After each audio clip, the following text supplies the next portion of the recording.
So the question is how to wake up, how to have that shift. What shift am I talking about? The shift from being a self-conscious, constantly self-conscious, thought-based, contracted sense of self, a small me that's suffering, thinking, analyzing, judging, and ultimately just endlessly doubting itself, feeling stuck, feeling enclosed, and trying to solve the problem through thought. The shift from that to a place where you realize that was never you. It's never what you are, never what you were. This sense of I am, meaning there's a sense of imperturbable, indefinable, but undisruptible being that is so clear. It's right here, simple all the time, but it's not contained in thoughts, not bound by thoughts, not suppressed by thoughts, not contained by thoughts, not threatened by thoughts. Totally available to you. This is the shift I talk about. The shift out of, it's not into something, it's a shift out of the mental prison, the shift out of the thought prison. And this is totally available. How to do it? First of all, hear this message. Listen, feel into what I'm saying. See if it does not resonate with you. The sense that there is this internal experience of self-doubt, constant thinking, attachment to thoughts, being beat up by your own thoughts, your mind, your memories, your ideas about yourself, your embarrassing memories that pop up in your mind and invade your experience, the endless loops of thought that don't allow you to sleep at night. Again, always trying to solve the problem of you, right? That's the prison.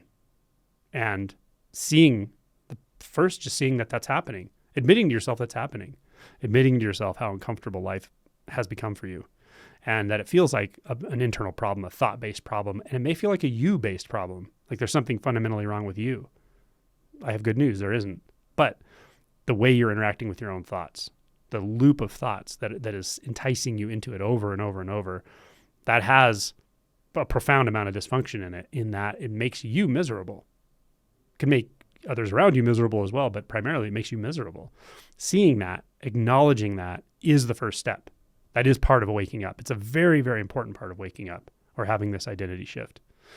Without that, you might approach identity shift or awakening or realization or enlightenment, whatever. You may approach it from a place of curiosity, but I really think that curiosity at some point will lead more to a rectification of your self-view. And by rectification, I mean seeing the self-view more accurately, that it's just drenched with self-doubt, discomfort, fear, right?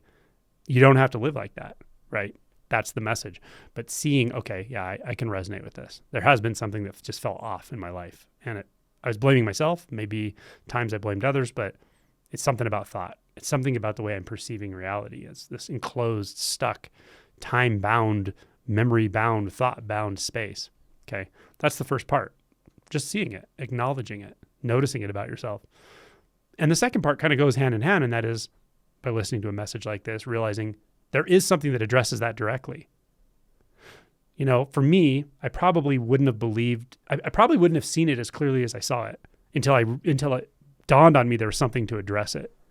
I don't know if I have an analogy for this, but like if your car is like functioning, right? It's not broken down, like you can drive it, but it always has weird sounds and the brakes don't work really well. And you just think the car's like that. You drive it all the time. You wouldn't think to address it maybe unless you had something to compare it to, or someone came and said, I can fix your brakes.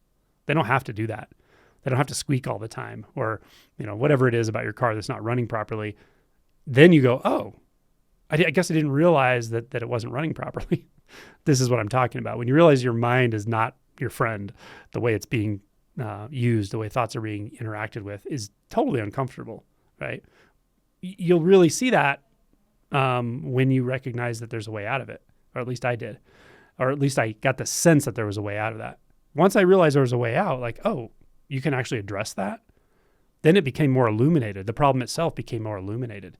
So it kind of goes hand in hand to first see that there is a problem, or at least there's an uncomfortable way of interacting with your own mind, and feeling stuck and small and constantly seeking and constantly, judging and constantly doubting yourself, projecting it outward onto others and all of it.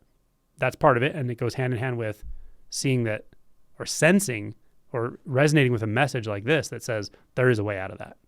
There's something you can do to address that in a very, very direct way. And it's actually been around a long time. It's something that certain historical figures talked about very directly, Buddha being one of them, in my opinion. Well, I don't know if it's my opinion. It's pretty obvious. But there are others certainly along the way that clearly talked about this possibility. And there are, we could call them religions, but I might just call them systems of inquiry, systems of practice that address it very directly. Zen being one of them, Dzogchen being one of them, Advaita Vedanta being one of them, Mahamudra. So there are these direct ways of approaching exactly what I'm talking about and seeing, oh, you can actually address that fundamental sense that something's wrong. Now, you also don't need any of those, but they're out there. That's my point, is just that this isn't a new issue. So something that's been around and people have talked about how to address it, and they can address it, and many people have, but it still kind of stays hidden. Like it's just strange that way. We hide it from ourselves. We hide it from others that we're suffering, right? So that's why this acknowledgement's important to see, yeah, something's off here. I am suffering, number one. And number two, to get the resonance or the sense that, oh, I can actually address this? Well, I'm willing to. That's the part 3. Are you willing to? Are you willing to do what it takes to start to address this? Part 3 can take a while. You may have the first and second part, and then it takes a few years before you realize, like, okay, I'm ready. And that was for me. It was like that for me. Like I got glimpses of this. I could see the problem. I could see that there was a solution, or that there was a way to address this, but maybe it was a confidence thing. I wasn't really sure that I could address it yet. Or I wanted to try to live a little longer and kind of like grind it out a little more and see if I could figure it out through thoughts, realizing it just made it worse. Like maybe I wasn't quite ready to shed that illusion of the separate, stuck, distinct, small self. But at some point it was like, okay, it's time. I could sense it. Like, it's time to do something about this.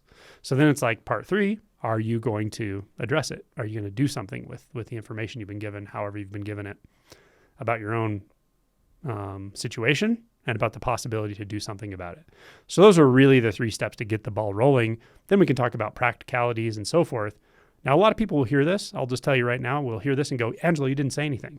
You talked in circles and you didn't say anything practical. I'm telling you these first 3 things, not because I don't have practical approaches. I'm telling you them because these are the ones that I see. If they're not there, people will just get in their head about this. Because I could give you a bunch of practical stuff or doctrine or anything, and you can get in your head about it. If you're not ready to really start to address this, if you're not ready to move beyond your comfort zone, if you're not ready to start moving outside the box, if you're not ready to really start to let go of that thought world that's been binding you in various ways, if you're not willing to do that, then it doesn't matter what I say. So there are approaches beyond what I'm talking about, but these really are these are how you fertilize the soil, or you germinate the seed and fertilize the soil. That's how this process starts to move. So I just wanted to be clear about that. And then I have a whole channel called Simply Always Awake, and I have a book called Awake, It's Your Turn, that talks about this in great detail. But this video is more just like saying, hey, feel into this. Take a look at yourself. Take a look at your internal experience, your internal process, and feel into whether or not this message resonates, that you don't have to continue to suffer in the way you have been. Definitely don't.